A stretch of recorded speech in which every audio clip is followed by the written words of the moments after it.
이제 내가 사람들에게 좋게 하라. 하나님께 좋게 하라. 사람들에게 기쁨을 구하라. 내가 지금까지 사람들에게 기쁨을 구하였다. 그리스도의 종이 아니니라. 아멘. 다른 복음을 전하면 저주받는다 합니다. 다른 복음을 받아들여도 저주받는다 합니다. 이 다른 복음의 특징은 사람들이 기뻐하는 내용입니다. 하나님이 기뻐하시는 내용은 복음이고, 사람들이 좋아하는 내용은 다른 복음입니다. 갈라디아서 1장 1절에 사람들에게 난 게 아니고 사람으로 말미암은 것도 아니고 오직 예수 그리스도와 하나님 아버지로 말미암아 사도가 된 바울. 1장 1절에 이 말씀을 적은 이유는 내가 당신들이 나를 사도로 만든 게 아니고 내가 하나님이 나를 세워 사도가 되었다. 이걸 선언한 겁니다. 그러니 갈라디아서 뒤에 나오는 내용은 사람들로 말미암은 거하고 예수 그리스도와 하나님 아버지로 말미암은 거, 이게 두 가지를 이렇게 제시합니다. 하면서 사람들로 말미암은 것에 대한 경계, 그리고 하나님 그리스도로 말미암은 것들로 인한 축복, 이걸 말씀합니다. 다른 복음은 사람들이 좋아하는, 듣기에 좋아하는, 쉽게 받아들일 수 있는 게 다른 복음입니다. 그러나 그리스도의 복음은 그렇지가 않아요. 쉽게 받아들이기 힘듭니다. 생각을 해야 되고 고민을 해야 되고 또 뭔가 포기를 해야 되고 또 하기 싫은 것도 뭔가 해야 되고 또 손해를 봐야 되고, 그러면 예전의 계산과 다른 계산을 해야 하는데 이게 쉽지 않습니다. 그 계산을 도와주는 게 성경 말씀과 성령이에요. 성경은 의외로 많은 잘 짜여진 스토리로 되어 있고요. 그리고 그 스토리에 많은 부분은 숫자가 개입되어 있습니다. 요한계시록에도 숫자가 나오죠. 상징적인 숫자도 있지만 때로는 그 숫자 그대로일 수도 있고, 그 정확한 뜻은 우리가 100% 알 수 없다 해도, 그러나 우리 하나님이 치밀하게 계획을 짜시고 일을 진행하신다. 그런 우리의 믿음도 치밀해야 한다는 겁니다. 치밀해야 된다. 믿음이 치밀하려면 믿음이 치열해야 합니다. 그냥 교회 왔다 갔다 하면서 내가 교회 다닌다, 예수 믿는다, 세례받았다, 내가 집사다, 장로다, 목사다, 그렇게 해서는 안 되고, 우리가 믿음의 분량이 어떠하든 간에 그 믿음의 분량에 맞게 고민해야 되고 신중해야 되고, 그리고 저울에 달아야 합니다. 메네 데게 우바르실이라고 다니엘서 나오는 그 말씀처럼 우리 하나님은 우리에게 말씀하신 거를 가지고 우리를 저울로 잰답니다. 그 성도님들은 성경을 읽고 또 설교를 듣죠. 여러분은 걸러서 듣든 아니면 졸다가 못 듣든 아니면 예배 오지 않아서 못 듣든, 그런데 이 시간에 예배 중에 하나님이 하신 말씀은 나중에 하나님이 내가 말했다 그럽니다. 우리는 못 들었는데요 라고 할지 몰라도 왜 못 들었냐, 이유 불문이에요. 나는 말했다. 그리고 하신 말씀으로 우리를 저울로 잽니다. 저는 이걸 무서워해야 한다고 여겨요. 이걸 무서워해야 한다고. 하나님의 결산 심판을 무서워해야 그 사람이 진짜 믿는 사람입니다. 아무리 교회 열심히 해라도 하나님의 심판을 무서워하지 않고 그걸 염두에 두지 않고 행동하는 사람은 믿는 사람이 아니다. 그렇게 단정합니다. 성경의 결론이 예수님이 오신다는 이야기인데, 예수님이 오시면은 바로 심판이 있습니다. 천국과 지옥이요, 양과 염소요, 좌요, 우요 갈라집니다. 그러니까 갈라지면은 구원받지 못한 사람은 이를 갈마 슬피 운답니다. 사실 이런 말씀은 우리를 겁주는 말씀이거든요. 우리가 한 번도 보지 못하고 경험하지 못한 양치기의 거짓말처럼 계속 겁조는 말씀처럼 들리는데, 근데 우리가 교회를 다니면서 예수를 믿으면서 기도도 하고 찬송하고 예배하고 또 순종도 하고 불순종하면서 또 하나님께 야단도 맞고 징계도 받고 이런 경험을 통해서 우리 하나님이 계시다는 것, 그 존재와 그리고 하나님의 말씀하신 것의 진실함을 우리가 부정할 수가 없거든요. 그렇다면 예수님이 다시 오셔 우리를 심판하신다는 말씀은 사실인 거라. 그러니 우리는 하나님의 심판을 두려워해야 하는 거예요. 코로나 이후에 한 몇 년 흘렀는데 저는 사실 코로나로 이제 세계가 덜썩덜썩하며 그리고 가속에부터 많은 일들이 일어날 거라 여겼고, 그리고 마음의 준비를 했는데 코로나가 몇 년이 지나 지금 잠잠합니다. 그래서 더 무섭습니다. 참 하나님이 하시는 일이 참 그 깊이 넓이 높이가 우리가 이룰 수가 없다. 참 신비하다는 겁니다. 지금이 잠잠하다 평안하다 할 때, 그래서 사람들의 마음이 약간 루즈해져요. 좀 기도하는 것도 힘 빠지고 또 예수님 오신다고 하는 그런 종말론적인 마음도 힘 빠지고, 그러면서 온 세계 전쟁이 일어나고 관세 전쟁으로 또 물가가 엄청나게 오르고 부동산에 뛰고 또 AI로 인해서 우리의 직장이 위험하고, 그래서 코로나 이후 오실 예수님보다는 우리에게 다가올 경제난, 전쟁, 기후재앙, 여기에 더 마음이 가는 것 같아요. 그래서 기도하는 것도 더 해야 되는데 기도와 말씀 읽기가 자꾸 느슨해지는 것 같다 하는 겁니다.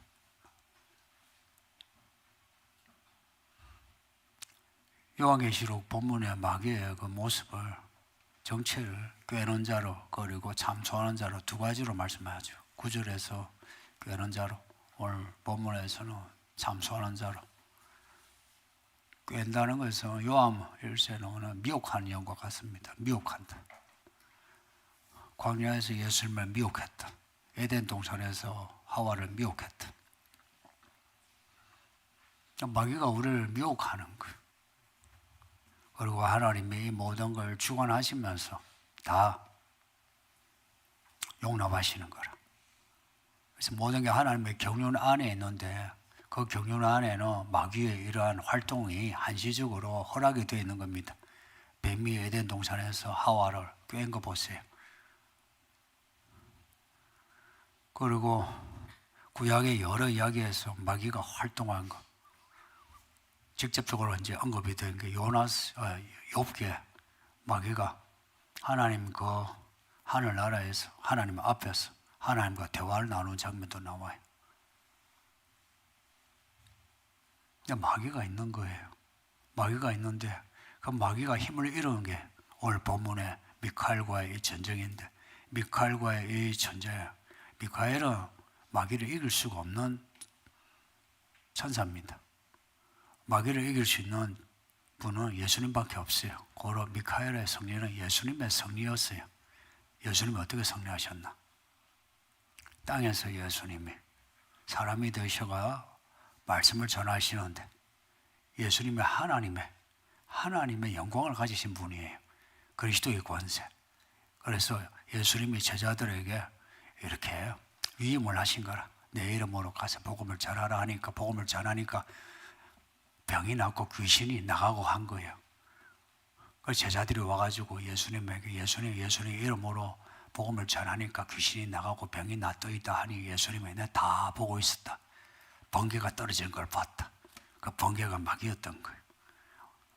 예수님이 이 땅에 계실 때 마귀가 떨어진 거예요.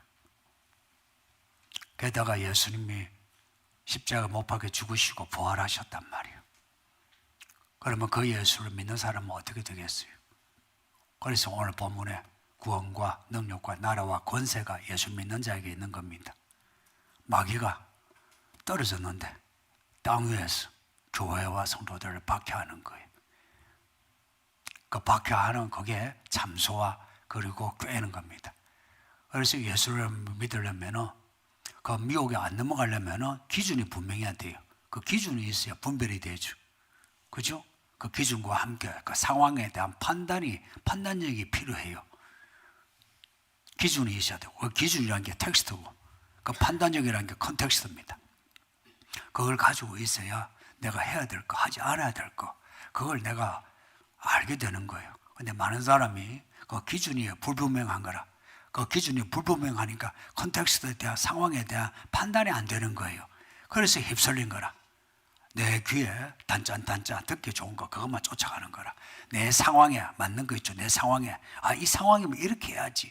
우리 형편에 맞게 믿으려는 거라. 성도님도 제가 그래도 살아보니까 사람이요 형편에 맞게 사는 거 아니대요. 형편에 맞게 사는 게 아니고 하나님의 뜻대로 살아야 합니다. 이 교회도 우리의 형편이 한 거는요 돈의 형편이요 사람들의 형편이죠. 이 형편에 맞춰서 이 교회가 그래도 여기까지 오지 못했습니다. 형편에 맞게 온 것이 아니고 형편을 놔두고 하나님의 뜻을 따라 온 겁니다. 하나님의 뜻을 따라 오니까 내가 마귀를 이겼다고 할 수 있는 그런 특별한 건 없어요. 그러나 하나님은 우리를 이기게 하셨다는 증거들이 많은 거예요. 내가 뭘 해가지고 잘해가지고 이겼다 할 만한 건 없다는. 그런데 하나님이 이기게 하셨다는 증거는 많다는 거, 이 말을 이해해야 돼요. 하나님 이기게 하신 거라. 그래서 요한계시록에 나오는 이기는 사람들 7교회 똑같이 이긴 자는 나오는 이유가 뭐겠어요? 모든 교회에 이기는 자가 있기를 원하는 거하고 이기는 자가 있다라고 위로하시는 거라. 이기는 자, 그 이기는 자 하나님이 그 7장에서 인을 치시는 거라. 인을 치시는데 나중에 재앙을 내릴 때 그 인침을 받은 사람은 재앙을 받지 않는 거라. 그리고 그 인침을 받은 하나님의 종들, 그들은 나중에 대환란에 들어가지 않는 거예요. 환란에는 들어가게 돼요. 왜 환란을 겪느냐 하면 믿음은 테스트를 거쳐야 돼요. 아브라함도 이삭을 바치라는 테스트를 받았어요. 아담과 하와도 선악과 테스트를 받았어요. 우리 하나님은 시험 모르시는 분이라. 시험을 보게 하시는 분이라. 여러분도 생각해 보세요. 여러분의 믿음 한마디 이렇게 믿음의 진보가 있을 때 그냥 진보가 됩니까? 성경 한 번, 2번 읽으니까 진보가 되던가요? 3번 읽으니까 더 진보가 되던가요? 그렇지는 않아요. 10번을 읽어도 그 자리에 있는 사람이 있어. 어떻게 진보가 됩니까? 테스트를 거친 거라. 테스트를. 그리고 그 테스트는 우리가 생각하는 그러한 상황 논리하고는 전혀 안 맞아요. 내 상황과 맞는 거라. 다른 복음은 상황 논리예요. 그러나 복음은 상황 논리가 아니고 하나님의 경륜을 따라가는 겁니다. 그 하나님의 경륜을 따라가려면 내게 주신 하나님의 부르심의 소망을 내가 알아야 돼요. 부르심의 소망을 알아야 되는 거라. 하나님이 나를 구원하시는 그 사랑과 함께 하나님이 나를 이 그리스도의 몸이 교회의 지체로 나를 세웠을 때 내가 뭘 하기를 원하시는지, 아니면 내가 저 세상 가운데 뭘 하기를 원하시는지 그 부르심의 소망을 알아야 돼요. 그 일이 우리에게 소명이자 기업이란 겁니다. 그 기업의 일은 우리 힘으로 하는 것이 아니고 하나님이 주신 능력으로 하나님이 하신다고 합니다. 하나님이 주신 기업이에요. 그래서 그건 하나님의 것이라. 그래서 정말 구원받은 사람의 인생은 하나님의 인생이요. 그 사람의 몸뚱어리 하나님의 몸뚱어리요. 그 사람의 돈은 하나님의 돈이요. 그 사람의 직장과 그 자녀는 하나님의 것입니다. 이 무슨 말씀이냐면 하나님이 책임져 주신다는 겁니다. 하나님이 책임져 주신다는 것이 확인이 될 때는 사실은 겁이 없어요. 겁이 없어요. 100사람이 나를 왕따 시켜도 외롭지 않아. 내가 누릴 수 있는 돈 한 푼 없고 차가 없고 집이 없어도 그렇게 서럽지 않아. 내가 하지 않았는데도 했다는 말을 들었을 때 억울하지가 않아요. 의외로 교회에 거짓말이 많은 거 아시죠? 제가 2번을 쉬었어요. 2번을 쉬는데 쉬는 동안에 생각해 보세요. 그래도 처자식을 데리고 집도 없이 이렇게 있으면 아이고 안 됐다라고 해야 되겠죠. 그죠? 그게 아니고 두 번을 쉬는 동안에 별말이 다 돌아요. 별말이 다 돌아요. 근데 그 많은 거짓말들이 어떻게 생겼는지, 무슨 어떻게 갑본을 짰는지, 이 사람은 이야기고 저 사람은 저 이야기예요. 그래서 내가 야, 교회 밖에보다 교회 안에 거짓말이 더 많다. 교회 안에 있는 거짓말을 조심하라 이야기입니다. 갈라디아서는 그 이야기예요. 교회 안에 있는 거짓말. 교회 안에 있는 거짓말은요, 전부 다 사람들의 그 단짠 말하면 시원한 거 있죠. 들으면 시원한 거 있죠.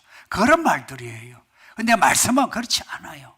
말씀은 혹시나 듣기에 좀 편할지라도 속으로 넣으면 써요. 입에서부터 쓴 말씀이 있고 아무리 입에서 달아도요, 넣으면 써요. 말씀을 살아가는 거는 써요. 말씀을 살면서 고뇌하지 않는다. 어떻게 이 말씀을 순종하는데 고뇌하지 않을 수 있어요?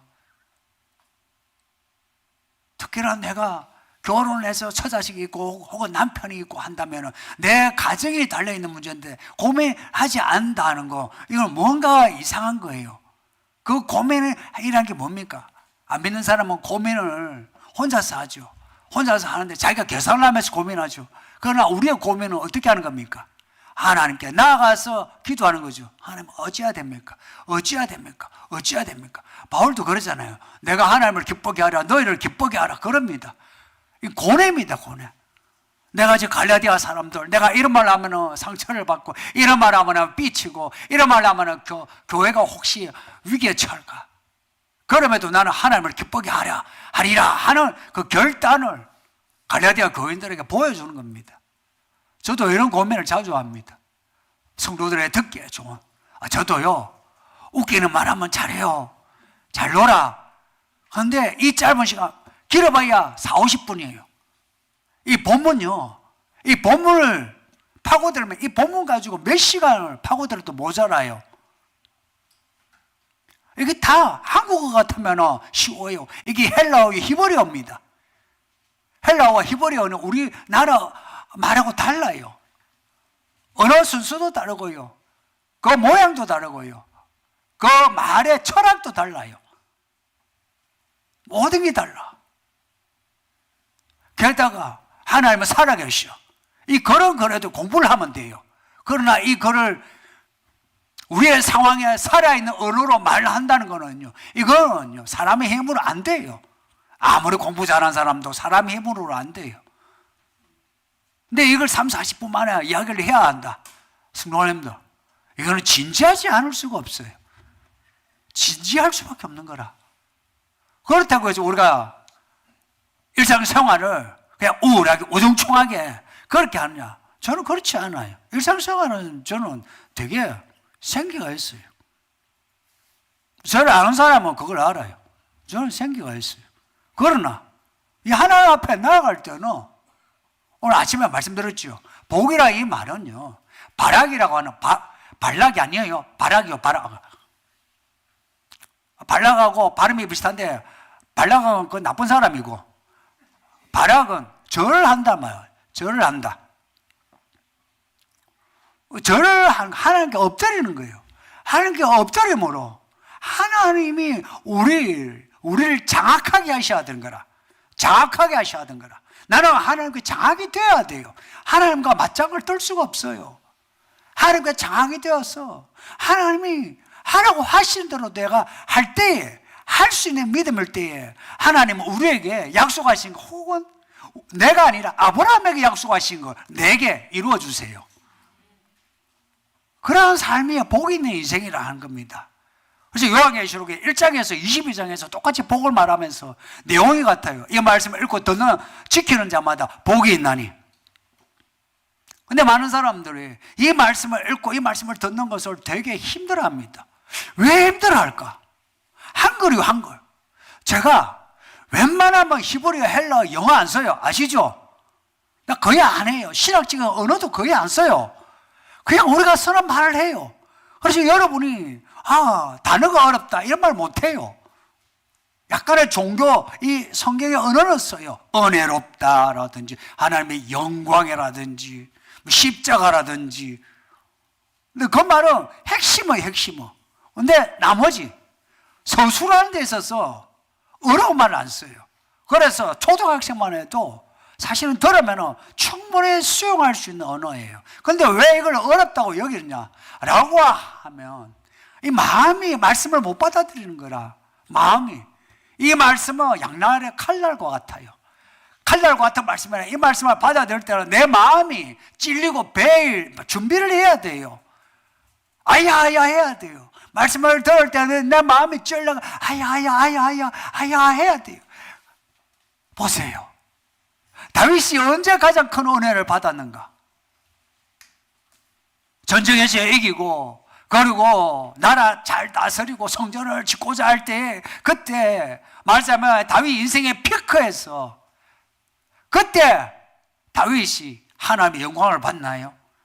다윗의 믿음의 피크는 바세바 사건, 그 바세바를 범하고 난 뒤에 나단이라는 선지자가 와가지고 당신은 그 강도요 나쁜 놈이요 했을 때 그때 다윗이 엎드려서 하나님 내게 새 마음을 새 영을 주소서 합니다. 그동안에 살았던 자기의 삶이 저와 허물의 삶으로 내가 저주받은 인생이라는 것을 고백을 하고 내게 새 마음 새로운 인생을 주소서 그럽니다. 알고 보니까 바세바를 범한 그 죄는 아무것도 아니었던 거라. 진짜 죄는 뭐냐니까 내가 죄악 중에 태어나서 지금까지 죄와 허물 속에 살아왔다는 것을 알게 된 겁니다. 그러면서 내게 새 영을 주소서. 그래서 구원받은 사람은 마음이 애통해 있어요.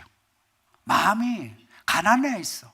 그래서 이 말씀에 대해서 배가 고파요. 배가 고파. 그럼 말씀을 읽을 수밖에 없고 들을 수밖에 없어요. 읽으면서 모르고 넘어가고 피곤해서 졸지라도 그런 말씀에 대한 배고픔, 목마름을 가지고 있는 거라. 그리고는 일상을 살 때에 뭔지 모르지만 하나님께 물어요. 하나님께 묻는다 이야기입니다. 이게 엎드린다는 겁니다. 하나님께 바락. 그리고 하나님을 섬긴다, 예배한다. 그 단어는요, 종이 주인을 섬길 때라는 그 단어가 예배라는 단어입니다. 아바드라고.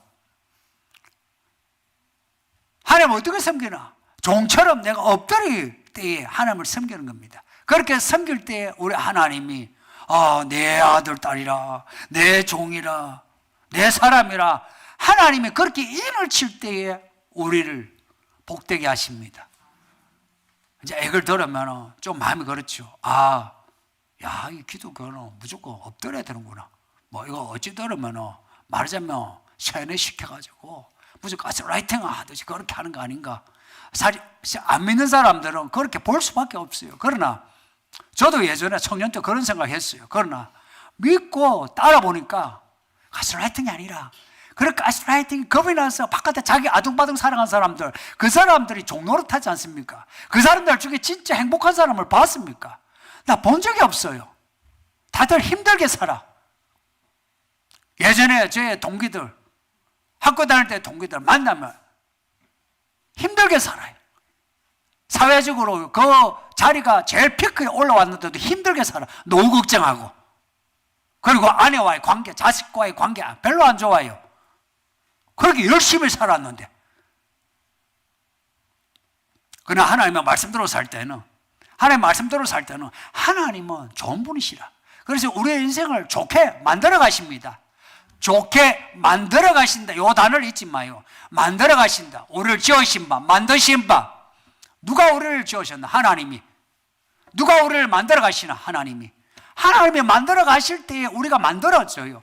그렇게 하나님이 이를 빚으실 때 좀 욕구와 욕망 좀 죽이면 어때요? 죽일만 하잖아. 그동안 마음대로 살았잖아. 마음껏 엄탕했고, 마음껏 엄난했고, 마음껏 욕했고, 마음껏 우리가 지랄지랄하면서 살았잖아. 그렇게 그만큼 살았으면 됐잖아. 근데 또 그렇게 살고 싶다는 건 이 진짜 마귀짓이라. 그렇게 살았으면 됐잖아. 족하잖아요.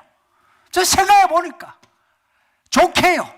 그렇게 또 산다는 것은 내가 다시 저 찌렁탕에서 내가 겨어 들어가서 내가 죽겠다는 거나 똑같지. 왜 그렇게 해요? 우리 중에 아무리 착하게 살고 순하게 살고 했대도 저 허물의 세월을 보냈지 누가 잘 살았습니까? 그러니 이 말씀을 우리가 읽고 들으면서 아, 다른 것은 없다. 이 복음 말씀밖에 없다. 이 복음 내가 아는 만큼은 내가 살아가자. 그렇게 한번 마음먹으세요. 한번 해보세요. 10년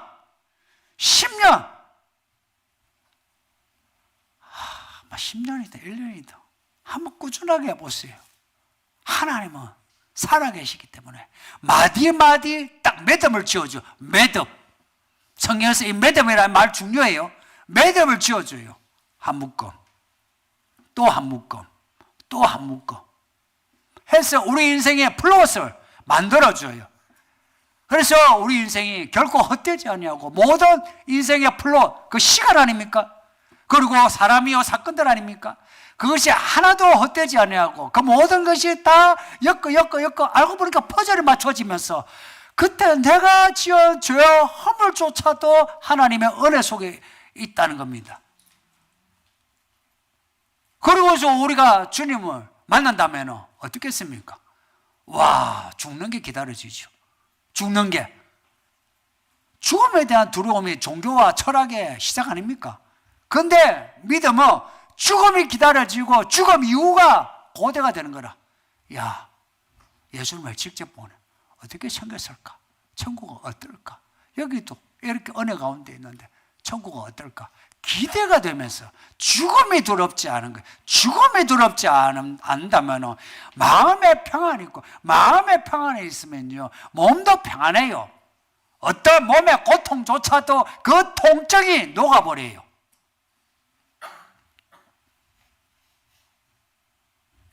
제가 오랫동안 이가 안 좋았어요. 정말 안 좋았어요. 이쪽 치과를 못 가니까 갈 마음을 안 가지고 딱 버티니까 그 치통이란 거는 희한하게 고등학교 때 제가 담배를 입에 물고 살았어요. 폈다는 게 아니고 치통이 있으니까 어머니가 병원에 안 보내고 상호야 담배 그거 입에 물고 있으면 안 아프대. 그래서 수업 시간에도 그걸 꼭 물고 있어요. 입에서 내 담배 냄새나. 무식했죠. 그리고 20대 때도 아팠어요. 근데 신학을 하면서는 제가 치통을 앓은 적이 별로 없어요. 이게 여전히 잇몸도 무너져 가는데 통증이 그렇게 느껴지지 않는 거라. 그러다가 어느 때가 제가 쉴 때에 이제는 이게 이제 못 버텨. 먹을 수가 없어.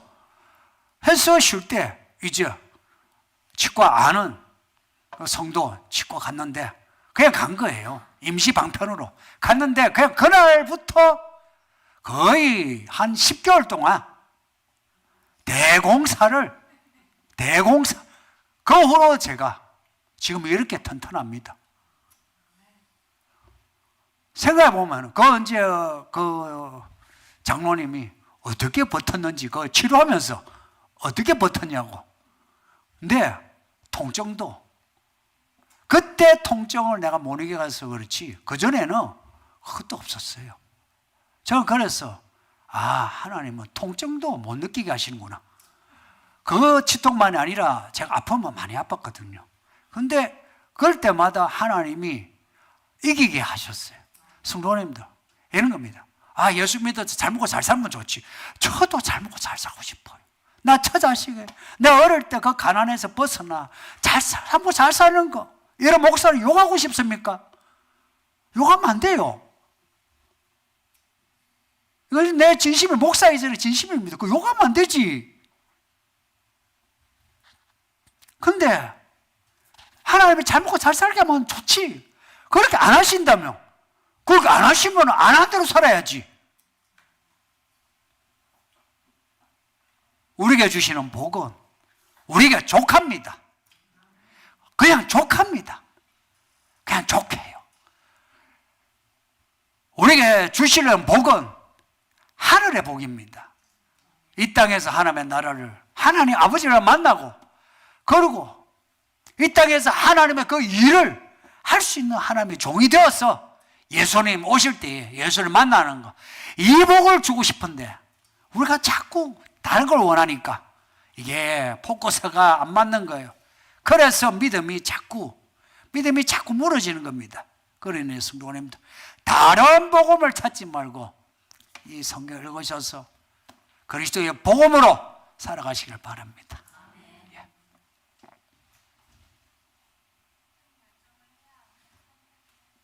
기로에 놓였을 때 하나님이 기뻐하실 선택이 무엇인지 고민하며 주저하게 됩니다.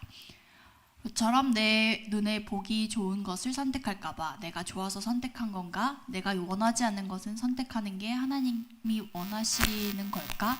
라는 생각을 하면서 하나님의 일을 생각하지 않고 사람의 일을 생각하는 걸까봐 참 두렵습니다. 이러한 때에 하나님은 어떠한 결정을 하기를 원하시나요? 하나님이 기뻐하시는 선택이 무엇인지 어떻게 할 수 있나요?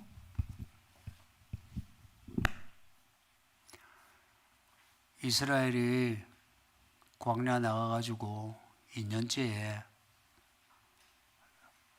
성막을 지었어요.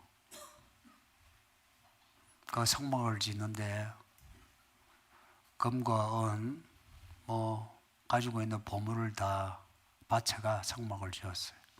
다 짓고 나니까 하나님의 영광이 가득하더라. 무엇으로? 구름으로 덮여 있었대요.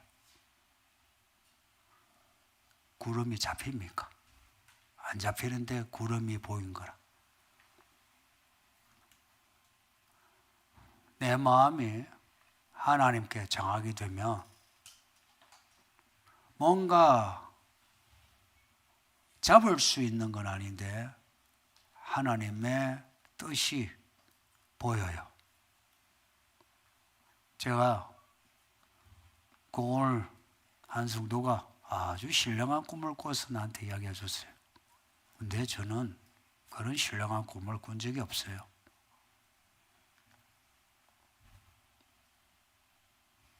근데 어떻게 목회를 하나? 신학을 하고 목회를 하나? 어떻게 해서 그럼 하나님의 뜻을 분별하면서 살아왔나? 할 때에 뭔가 눈에 보이고 귀에 들린 그게 아니라 그냥 엎드리는 겁니다. 엎드리는 겁니다. 그래서 엎드려서 하나님께 묻는 겁니다. 하나님 어찌해야 됩니까? 돈이 없는데요. 사람이 없는데요. 내가 재주가 없는데요. 하나님 어떻게 해야 됩니까? 없는 대로 없애는 게 이렇게 해야 됩니까? 아니면 없어도 저렇게 해야 됩니까?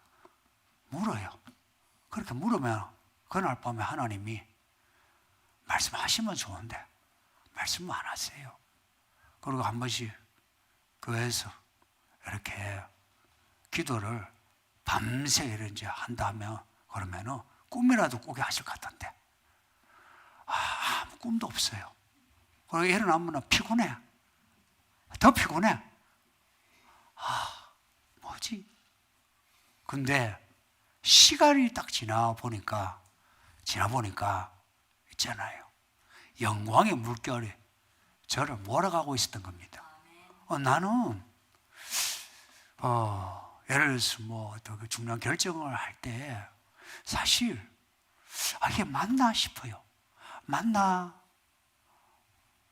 이게 틀리면 어떡하나? 걱정을 해요. 근데 그렇게 걱정을 하고서 결정을 했는데 알고 보니까 그게 하나님의 뜻이었던 겁니다.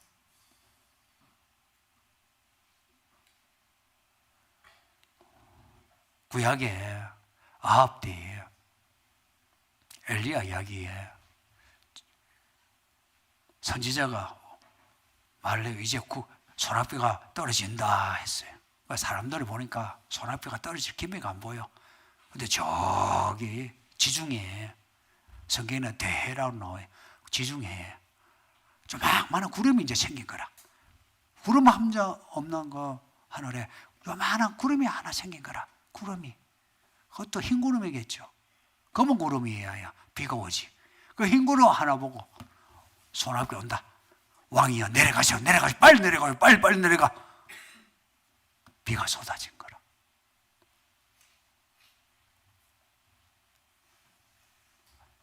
엘리야의 성정이 우리와 같다고 했어요. 엘리야의 의심이 우리의 의심과 같다 이 말입니다.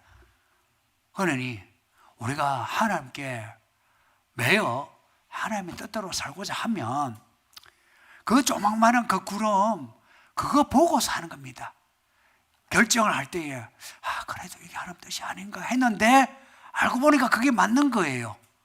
그래서 목회하는 데 있어서 목회 시작할 때나 예배도 옮길 때나 사람을 세울 때나 이 조망만한 이 구름을 보는 거지. 뭔가 딱 윤곽이 나타나가지고 답을 보고 산 적은 거의 없습니다. 제가 뭐 바울 같아 이런 큰 종 같으면 보겠죠. 저는 그릇이 작아요. 해서 이 조망만한 그거 의지하는 거라. 그거 의지하고 왔더니 맞는 거라. 그래서 저는 이게 이제 이런 사이클이 그냥 사이클이 아닌 거라. 나선행으로 반복이 되지만 올라가고 있는 중이에요. 비슷한 것 같은데 나선행으로 지금 상승하고 있는 중이라. 이렇게 되면 결과적으로 성경의 결론이 역사의 결론이 될 게 분명하고 내 인생의 결과가 될 것이 분명하다 하는 겁니다. 그러니 하나님이 기뻐하시는 이 선택은 그 선택이라고 하는 그 결정이라고 하는 결과에 연연하지 말고 지금 내가 하나님이 기뻐하시는 모습을 하면은 결과적으로 하나님이 기뻐하시는 선택이 됩니다. 믿어주세요. 저 나름 짧은 생에 살면서 확신을 가집니다. 그래서 하나님이 좋아요. 참 하나님이 좋아요. 이제 아버지 없어도 이제 뭐 이 나이 아버지 하겠습니까만은 있잖아요. 뭐 기댈 때 하나님 한 분으로 좋게. 질문 또 있습니까? 질문 또 있어요? 주변에 인사를 주관하는 영향력 있는 사람인데 명리학, MBTI 등의 심리학을 공부한 것을 토대로 논리적으로 사람들을 평가하고 또 그 사람의 인생길에 대해 조언합니다.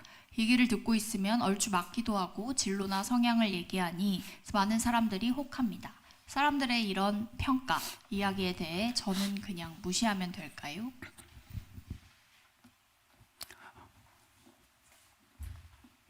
이게 제일 먼저 나오는 게 명략이 나오고 MBTI 나오고 또 심리학 나오고. 흔히 말해 이거 개똥철학이라고 하죠.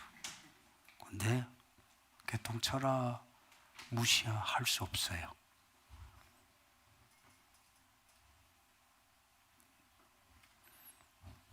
여기에 또 하나 관상학까지. 사주, 팔자까지. 그 사람들 말한 거 택도 하는 소리 하대요. 얼추 맞는 소리 하대요. 얼추 맞는 소리 해요. 그리고 이런 명략이나 MBTI나 이게 통계에 의한 거예요. 그런데 이런 통계를 운명론으로 돌릴 때 때는 그냥 과학이 아니고 이게 영적이 돼요. 영적이 돼요. 사람의 운명과 관련해서 논리를 펼칠 때는 그거는 영적이란 거는 항상 마귀예요. 이들이 하는 말 틀리지는 않아요. 자, 이하나 이래서 봐라. 예를 들어서 누군가가 명리학을 하는 사람이 봤어요. 자, 보고 이 아이에 대해서 이야기를 해요. 자,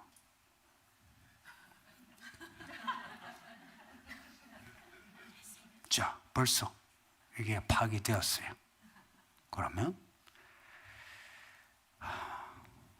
이제 얘가 어린데 30살이라 합시다. 30살은 살아온 거, 살아갈 거 다 가지고 있어요. 그러면 볼 수 있는 사람이 봤을 때 이 아이에 대해서 말하는 게 아까 얼추 맞다고 했어요. 얼추 맞다는 거는 본인이 알아. 그러면은 그 다음에 이제 얼추 맞는 그 이야기에 이 아이가 그 이야기를 따라가느냐 따라가지 않느냐 하는 거는 이 아이의 그 인생관에 달렸어요. 나는 그들이 하는 말 MBTI 이거 뭐 100% MBTI 안 하거든요. 안 좋아해요. 개인적으로 해본 적도 없고 묻지도 않아요. 그 틀렸다 해서 묻지 않는 거 아니에요. 그러나 그것에 연연하지 않는다. 관상, 여러분 관상하는 사람 말 들어보세요. 여러분 얼굴 딱 보면 탁 나온다니까. 근데 들으면 맞아, 사주팔자 여기 보신 분 있죠? 예? 맞아 떨어진다니까. 근데 그 관상이나 뭐든지 거기에 내가 따를 것인지 따르지 않을 것인지 그거는 내가 이제 택하기 달라요. 그리고 또 하나 MBTI든지 명략이든지 무엇이든지 이거는 타고난 뭔가 통계를 가지고 운명론으로 돌려요. 운명론으로 돌린다 할 때 타고난 지금까지 인간의 운명 이 굴레 있죠. 그 굴레와 지금 활동하는 마귀가 들어가 있어요. 그래서 그 사주팔자 거기에 따른 사람 있죠. 그런 사람은 그 운명론에 자기를 맡기기 때문에 결국은 갈 곳은 지옥밖에 없어요. MBTI도 그래요. 세 사람이랬어요. 세 사람에는 영이 새롭다 그러죠. 아니에요. 마음이 거듭난다 했어요. 마음이요. 마음이 뭔지 아세요? 성질머리라. 생각과 성질머리, 습관이에요. 그게 달라진다 했어요. 그러면은 얘가 타고난 뭔가 부모에게 타고난 게 있죠. 그게 이 아이가 가지고 있는 얼굴에서 나타나요. 그러면 이 아이가 거기에 따라간다는 것은 그냥 운명에 막 그냥 따라가는 거라. 근데 우리 하나님은 어떤 분이시냐면 이 아이의 운명이 얘가 그냥 뭐 예수도 안 믿고 그냥 뭐 술, 담배, 알코올 중독 이렇게 살아갈 MBTI요, 관상이요 해도 이 아이가 예수를 믿으면 이 아이는 새로운 이야기를 가져요. 새 이야기를 가져요. 저는 아닌데 우리 집 사람 쪽이 약간 사주팔자. 그래서 그 장모가 이제 집 사람하고 사주팔자 넣었어요. 결혼을 하라 했겠어요? 안 하라 했겠어요? 내가 성질이 더럽다고 하지 말아야 그런 유로 이야기했다는 거라. 뭐 바람을 피울 거니 진짜 하지 말았대. 근데 내가 그러면은 예수를 안 믿었으면 저는 그럴 수도 있지. 그러나 예수를 믿으니까 난 바람 피운 적 없어요. 그리고 성질도 많이 죽었어. 그렇죠? 근데 얼굴 빨개지는 거 봐봐. 내 성질 많이 죽었죠? 지금도 내 죽여가요. 새 이야기는 그러면은 얘가 가지고 있는 사주팔자, 명리학 그것에서 더 그러면 진취적이냐 아니면은 새로운 시프트냐 이제 이게 중요해요. 그들이 말을 할 때는 이게 진보를 이야기해요. 진보라는 게 인류 문화 문명의 가장 큰 주제예요. 예를 들어서 이 운명에서 나는 거기에 운명에 굴하지 않고 나는 내가 개척하겠다. 이게 진보예요, 진보. 그러나 거듭난다는 건 뭔지 아세요? 그건 진보가 아니에요. 변화라 그래요. 변화산의 변화예요. 그리고 이 변화산의 변화라 이 단어는 오늘 본문에 그리스도의 복음을 변하게 하려 합니다. 요 단어하고 같은 거예요. 형질을 그 바깥의 모양만 아니라 안에 형질을 바꾸는 변화예요. 그리스도를 믿는다는 거는 이거는 내용의 변화예요. 아까 다윗 이야기했죠. 내 마음 새 마음을 달라고. 이 내용의 변화예요. 그러니까 내용의 변화가 되려면 어찌해야 돼요? 죽을 때까지 싸워야 한다는 거라. 내 안에는 내 육체, 내가 타고난 게 있잖아요. 내 부모에게 내가 물려받은 거 그게 있잖아요. 그냥 모양만 물려받았습니까? 부모하고 살면서 부모의 그 성질머리 그대로 다 부모의 죄까지도 그대로 내림이 되는 거 아닙니까 우리가? 그걸 내가 그러면 예수 믿고 그러면 거듭났다 해가지고 그러면 모든 게 그게 사라지고 내가 새 사람이 되느냐? 그러진 않는다 이야기입니다. 이제 내 안에 새로운 생명이 이제 태어난 거라. 그런데 계속해서 내 안에는 육체가, 내 MBTI, 내 관상이, 내 사주팔자가 계속 있는 거라.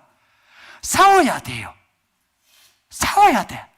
그래서 여러분 보고 누가 뭐라 해도 거기에 연연하지 마세요. 저는 뭐 저한테 누가 뭐 이런 말 저주한 소리도 많이 들었고요. 뭐 교회 안에서도 들었어요. 그렇게 상관하지 말고 상처받지 마세요. 누구한테 상처받느냐 하면 하나님에게만 상처받으세요. 하나님이 나 너 싫다 그러면 상처받고 막 울고 불고 그러세요.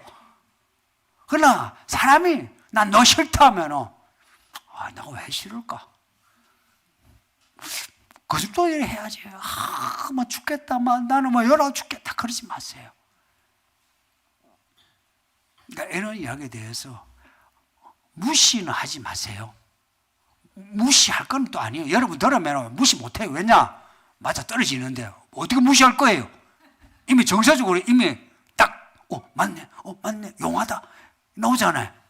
그랬을 때는 이게 마귀가 지금 나를 이렇게 내 인생을 이렇게 하려고 하는구나. 그랬어요. 그래서 제가 결혼할 때